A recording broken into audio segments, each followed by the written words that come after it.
Magandang araw po sa lahat. Ako po ay nakatanggap this past few days po ng mga legal questions regarding pa rin kang Alice Guo kung ano daw po ang mangyayari sa mga kontrata na pinirmahan niya noong mayor pa siya.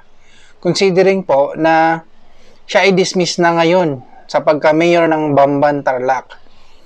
Ma-i-invalidate po ba itong mga kontratang ito? Kasi hindi pala legal in the first place ang pagiging mayor ni Alice Guo. May concerns din po, like since ang mayor is allowed by the law to officiate marriages, hindi ba magiging void or mapapawalang bisa ang mga kasal na inofficiate niya dati? Ang sagot po sa mga katanungang ito ay no, hindi po.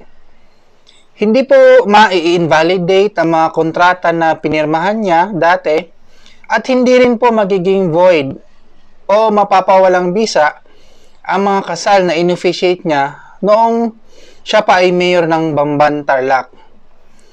Ang reason po dito has something to do with equity and fairness under the doctrine of operative fact.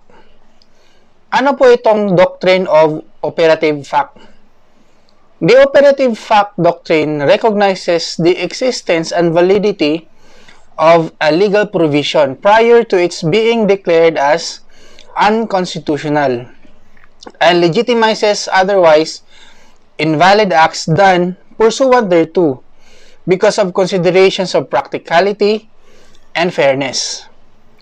In this regard, certain acts done pursuant to a legal provision which was just recently declared as unconstitutional by the court cannot be any more undone, because not only would it be highly impractical to do so, but more so unfair to those who have relied on the said legal provision prior to the time that it was struck down.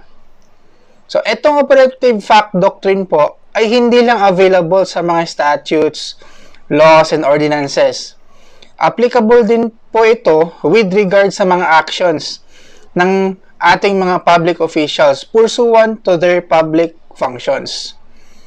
In view of this operative fact doctrine, wala pong dapat ipangamba kung mapapawalang bisa ba ang kasal na inofficiate ni mayor dati o ma-invalidate ba ang kontrata na pinirmahan niya before pursuant sa pagiging mayor niya.